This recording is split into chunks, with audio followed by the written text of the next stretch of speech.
Halo semuanya, perkenalkan nama saya Rifana Cayani dari kelas 3C dengan NIM 666122015. Tujuan untuk membuat video ini adalah untuk menyelesaikan tugas mata kuliah dari manajemen strategi. Nah, di sini saya sudah akan menganalisis terkait dengan organisasi publik nih. Nah, saya sudah memilih untuk organisasinya yaitu Analisis Manajemen Strategi PT Tiki Jalur Nugraha Eka Kurir atau JNE. Selamat menyaksikan.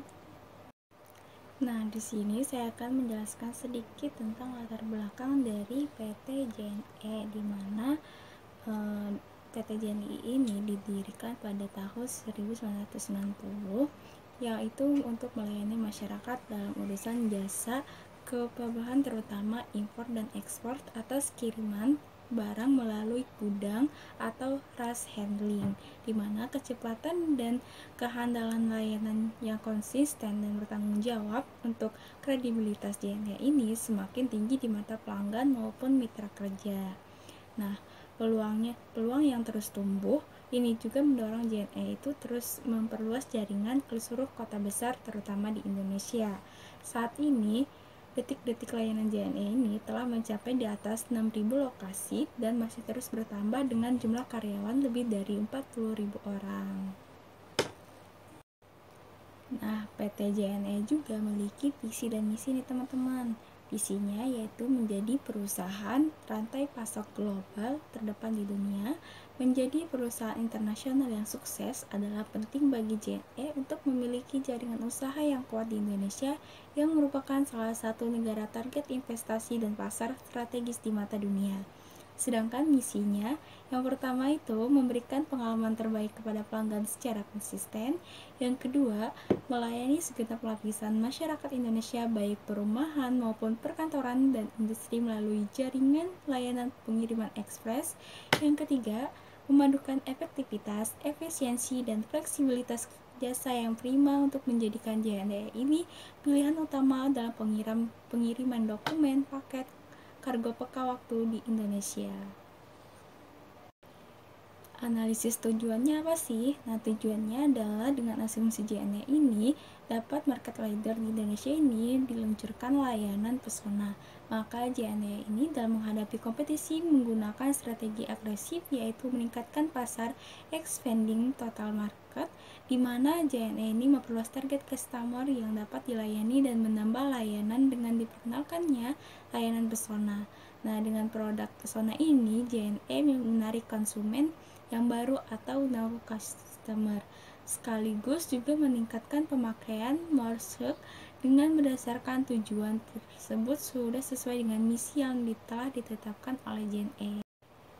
Nah, di sini juga JNE memiliki analisis sasaran, yaitu memberikan layanan pembelian oleh-oleh yang berasal dari lokasi jauh, dan oleh-oleh itu sendiri memiliki nilai sentimental, di mana nilai sentimental ini dapat terbentuk karena oleh-oleh ini berasal dari berbagai daerah dan merupakan ciri khas dari daerah tertentu sehingga sulit diperoleh di daerah lainnya. Nah, pesona penerima pesanan di luar katalog, semua jenis kuliner di pelosok desa ini dapat dilayani. Nah, dengan berdasarkan sasaran tersebut, sudah sesuai dengan tujuan yang telah ditetapkan oleh PT JNE tersebut. Nah, selanjutnya ada analisis IPAS nih teman-teman, di mana analisis IPAS ini adalah internal strategi faktor analisis summary atau analisis faktor strategi internal, yaitu terdiri dari kekuatan dan kelemahan dari suatu perusahaan atau dari PT JNE sendiri, di mana sini faktor internal itu ada produksi, marketing, keuangan, personalia, dan struktur.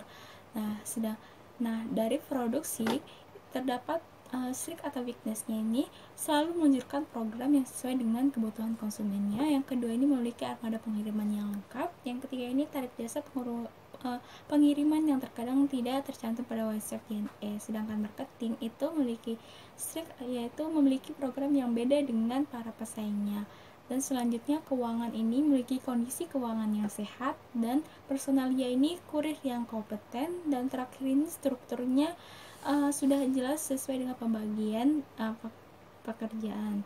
Nah, dari tabel di atas dapat kita lihat terdapat 6 kelebihan dan 1 kekurangan. Artinya kelebihan lebih kuat 5 poin daripada kelemahannya. Terus kita lihat juga di sini sudah ada nilai bobot atau rating skor dari kelemahan dan kelebihan, di mana tarif analisis kelemahannya di sini ada tarif jasa pengiriman yang terkadang tidak tercantum pada website JNE. Nilainya ada 3, bobotnya 0,50, ratingnya 3, dapat skornya 1,5.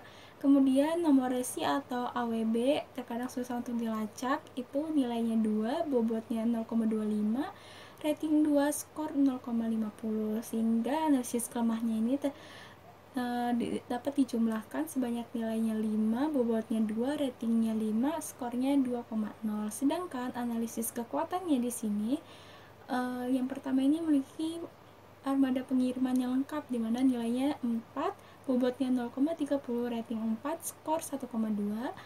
Selanjutnya ada cepat dan tanggap mengelola dengan baik pada paketan atau pengiriman, yaitu nilainya 4, bobotnya 0,40, skornya 4, skornya 1,2. Kemudian memiliki program yang beda dengan para pesaingnya, itu nilainya 4, bobotnya 0,20, ratingnya 3, skornya 0,8. Selanjutnya kurir yang kompeten, nilainya 4, bobotnya 0,20, ratingnya 3, skornya 1,0, di mana dapat dijumlahkan analisis kekuatan ini diperoleh dengan nilai 20, bobot 3, rating 18, skor 5,4. Nah, kita lanjut.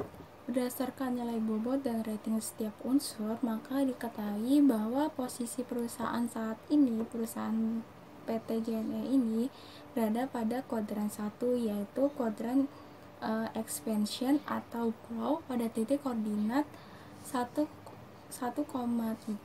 dan 1,6, di mana pada kuadran 1 ini dapat dilakukan oleh perusahaan adalah menggunakan kekuatan perusahaan untuk mengambil setiap keunggulan pada kesempatan yang ada. Yang kedua, perusahaan dapat membuat keunggulan pada kesempatan sebagai acuan dan memfokuskan kegiatan dengan menghindari kelemahan.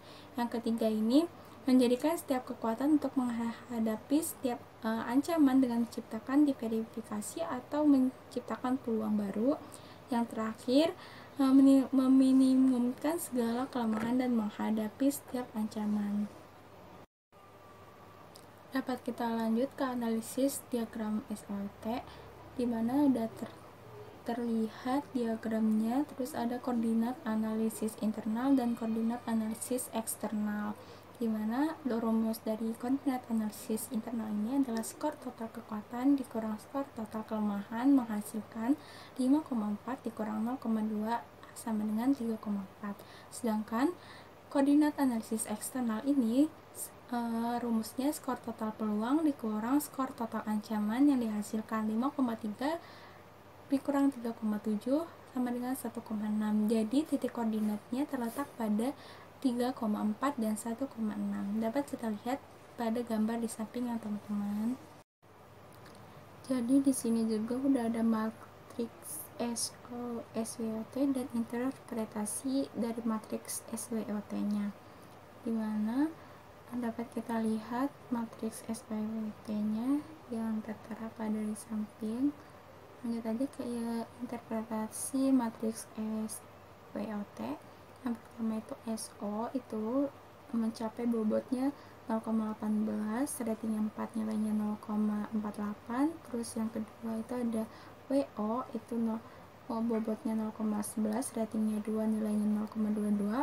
Kemudian ada WO lagi 0,09, ratingnya 3, nilainya 0,27. Kemudian ada ST itu 0,1, ratingnya 2, nilainya 0,2.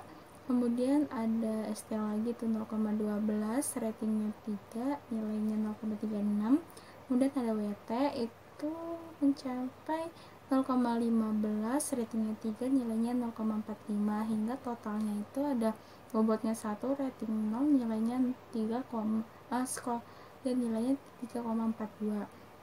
Nah, dari hasil analisis SWOT ini didapatkan total nilainya itu yaitu 3,42, di mana berinterpretasi baik jika strategi tersebut ini diterapkan pada PT JNE. Nah, itu tadi teman-teman terkait analisis dari perusahaan publik yang saya ambil, yaitu PT JNE. Sekian, terima kasih. Wassalamualaikum warahmatullahi wabarakatuh.